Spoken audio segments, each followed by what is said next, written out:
Salut tout le monde, j'espère vraiment que vous allez bien. Moi ça va super. Aujourd'hui on se retrouve pour une vidéo aquario. Je vais vous montrer uniquement les aquariums, les poissons. J'ai fait beaucoup d'entretiens sur cet aquarium là. Je vais tout vous expliquer dans cette vidéo. J'espère que les reflets ne vont pas trop t'embêter. Alors voici l'ancistrus. Je suis vraiment content de vous les montrer. Parce que c'est rare que, quand je les montre. Normalement ils ne sont pas très actifs en journée. Alors les ancistrus sont normalement les mâles des barbillons un peu partout sur la tête. Et là, il n'y en a pas. Donc je pense que ça soit dans cet aquarium ou dans l'autre. J'en ai un dans chaque aquarium. Mais je crois que du coup, c'est deux femelles. Se portent très très bien maintenant. Ça fait je ne sais pas combien de temps que je les ai. Là, elle s'est planquée derrière au fond.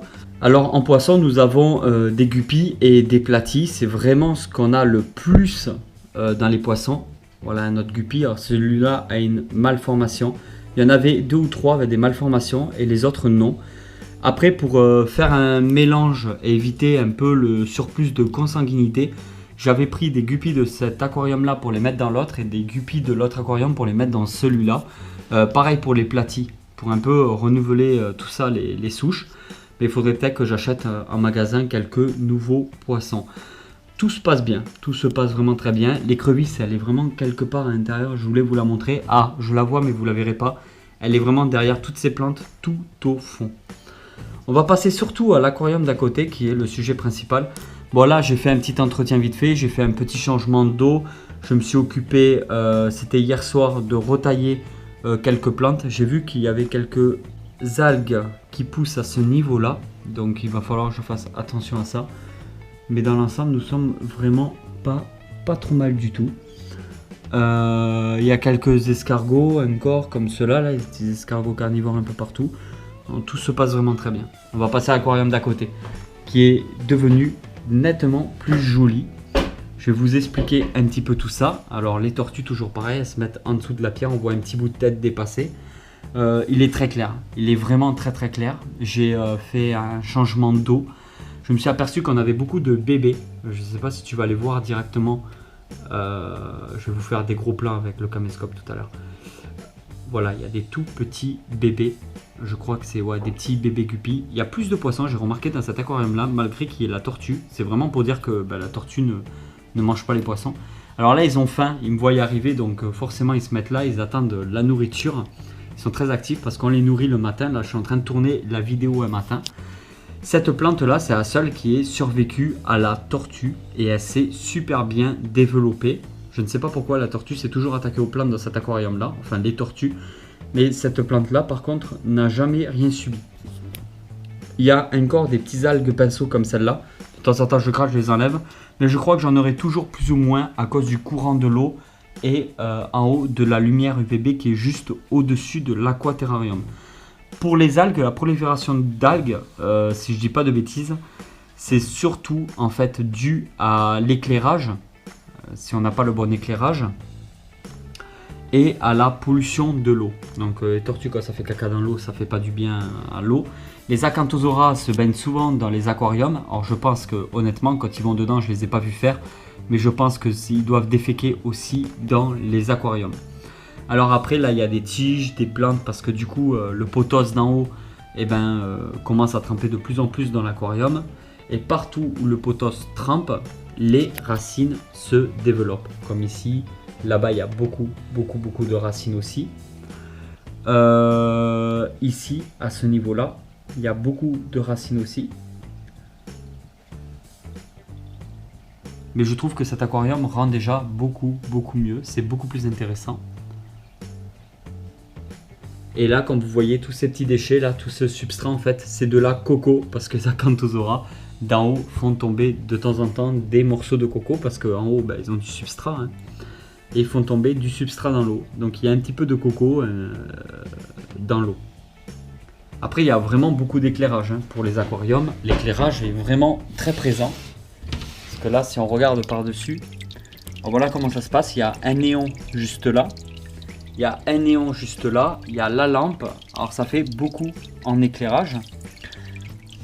Et là on peut bien regarder, voilà, les racines, ça va partout cette plante, les racines vont dans l'eau. Et bon, les lentilles d'eau, j'en ai un petit peu au fond là-bas. Je les enlève pas, mais les lentilles d'eau ne se développent pas dans cet aquarium-là. J'ai jamais réussi à les faire développer. J'en prenais de là-bas pour les mettre ici. Voilà, j'ai jamais réussi. Mais je pense que c'est le courant de l'eau, vous avez raison. J'ai reçu pas mal de commentaires comme quoi les lentilles d'eau aiment l'eau stagnante et n'aiment pas le courant. Mais le fait que... Regardez là. Tuyau, parce qu'en fait, je l'ai ouvert. Parce que normalement, là, le tuyau, il est bouché. Et ça sort beaucoup plus comme ça. Mais ça fait aussi beaucoup plus de bruit dans mon salon. Malgré que j'aime écouter l'eau couler. Là, c'est trop. Alors, du coup, j'ai ouvert le petit bouchon ici. Ça coule un peu moins là. Ça fait beaucoup moins de bruit. J'ai fait un changement d'eau. À peu près, j'ai enlevé à peu près 10% d'eau. 10-15% d'eau. C'est une moyenne, hein, c'est approximatif. Au niveau du filtre, il se trouve juste là. C'est, bon, je vous l'avais déjà montré plusieurs fois, je ne vais pas vous faire une vidéo non plus là-dessus. Et le filtre, en fait, je l'ai entièrement ouvert pour le nettoyer. Alors, je l'ai nettoyé avec je l'ai rincé en fait avec les 10% d'eau de l'aquarium. Parce qu'il y en a beaucoup d'entre vous qui m'ont dit que les filtres, c'est bien de nettoyer avec l'eau de l'aquarium. Donc, j'ai essayé de nettoyer un peu tout ça pour ne pas perdre trop en bactéries. Parce que les bactéries qu'il y a dans le filtre d'un aquarium sont très importantes pour la filtration, justement. Donc le but c'est de ne pas éliminer toutes les bactéries, c'est qu'il en reste un sacré paquet. Regardez ce potos là comme il se développe, un truc de fou. Celui-là, là, ça c'est une pousse qui commence à se développer ici, donc on commence à garnir et je vais commencer à enlever les plantes. Alors j'aimerais vraiment développer les plantes carnivores à l'intérieur du paludarium, hein. Mettre des plantes carnivores à certains endroits. Donc j'ai vraiment besoin de vous en commentaire pour me donner le nom de certaines plantes qui seraient possibles d'adapter dans ce paludarium. Sachant qu'il y a une température très élevée à ce niveau-là. Par contre, comme là-bas il y a une très forte aération, il y a une température de 20-22 degrés seulement au fond là-bas. Et après il y a une température de jusqu'à 40 au point le plus chaud ici. Et après ça se propage, il y a des températures très variables en fait. Ça va de 20-22 degrés à des températures de 40 degrés en passant par des zones à 24, des zones à 27, des zones à 25, etc.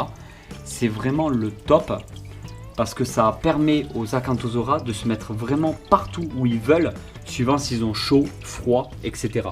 Lui par exemple, il a décidé d'être ici, donc il est en moyenne dans une température de 25-26 degrés. Mais, je vais vous montrer. Si on part de ce côté-là, nous avons plusieurs Acanthosaura, comme celui-là, là, qui est au point le plus froid du terrarium. Il est limite à la température ambiance du salon, qui est aux alentours de 21 degrés peut-être. J'ai rajouté ce crâne qu'un abonné m'avait offert. J'avais fait une ouverture colis à l'époque, ça remonte à pas mal de temps maintenant. Je ne savais pas quoi en faire, je l'ai nettoyé et je l'ai mis ici. Je trouve que ça rend super bien. C'est un faux crâne, hein. C'est pas un vrai crâne.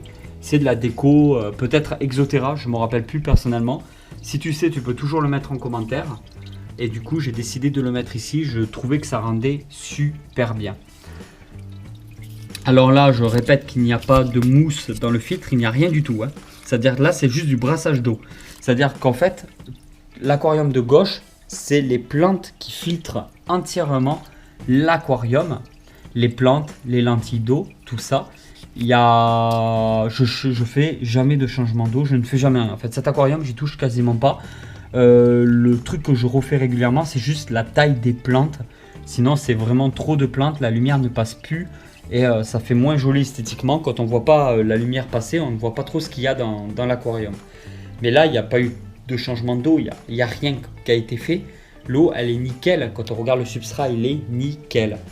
Quand on regarde l'aquarium d'à côté, il est propre uniquement parce que je l'ai nettoyé.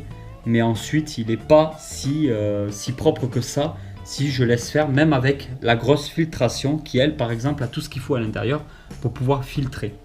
Alors, on va en profiter un petit peu pour les nourrir. Toujours pareil, hein, je prends... C'est vous en plus qui me l'avez conseillé à l'époque. Vous avez été nombreux à l'époque à m'avoir conseillé des granulés pour poissons de fond. Et du coup, mon écrevisse les mange aussi. Donc c'est vraiment bien. Et même les tortues des fois s'y attaquent. Hein. Donc je vais essayer avec une main, mais j'avoue que c'est galère là. Hop. Et on va les mettre à l'intérieur. Et après, je vous ferai des séquences, je vais filmer tout ça. On en met 2.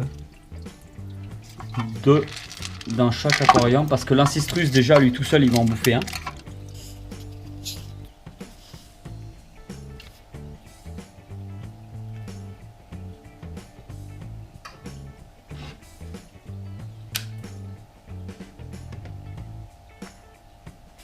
C'est là qu'on voit que des poissons, il y en a pas mal, l'air de rien. Il y en a même peut-être un peu trop. Après, c'est pas une grande diversité, hein. C'est des guppies et des platies, il n'y a rien d'exceptionnel. Quelques corydoras aussi, il y a un groupe de 5 à 6 corydoras normalement. Là, on en voit 2, je crois. Non, j'en vois qu'un. Non, si, il y a un deuxième. Il y a un troisième au fond là-bas. Voilà, en tout, il y en a, je crois qu'il y a 5 corydoras.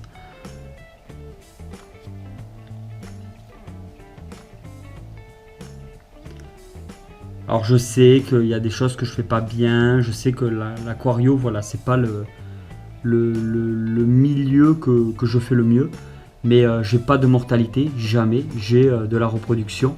J'ai refilé des couples et tout, des trios, des quatrios, tout ça, de guppies, parce que j'en ai des magnifiques à certains abonnés. J'avais fait pas mal de trucs comme ça, et enfin je suis quand même assez content du rendu de ce que j'arrive à faire. Même si je sais que c'est pas exceptionnel et que certains pourraient critiquer mon travail.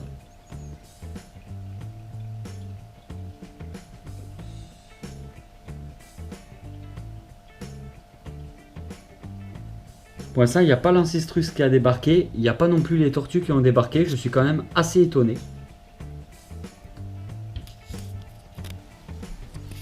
Et l'aquarium d'à côté, qu'est-ce qui se passe ?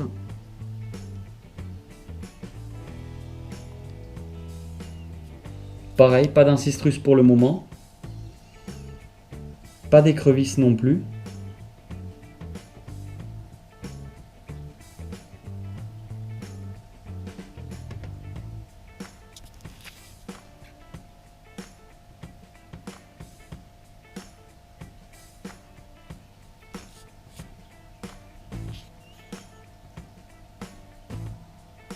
Beaucoup de bébés qui se sont ramenés.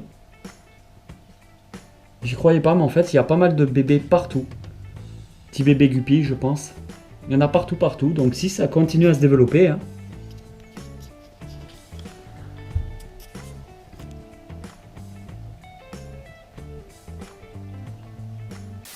Et voilà tout le monde, j'espère vraiment que cette vidéo vous a plu. Si cette vidéo vous a plu, partagez-la sur les réseaux sociaux ou au moins à vos amis, ceux qui sont susceptibles d'apprécier cette vidéo-là. Si tu sais pas quoi faire, je te conseille de cliquer sur une de ces 2 vidéos, ça pourrait beaucoup t'intéresser. Et je te dis à très vite pour une nouvelle aventure. Allez tout le monde, ciao ciao.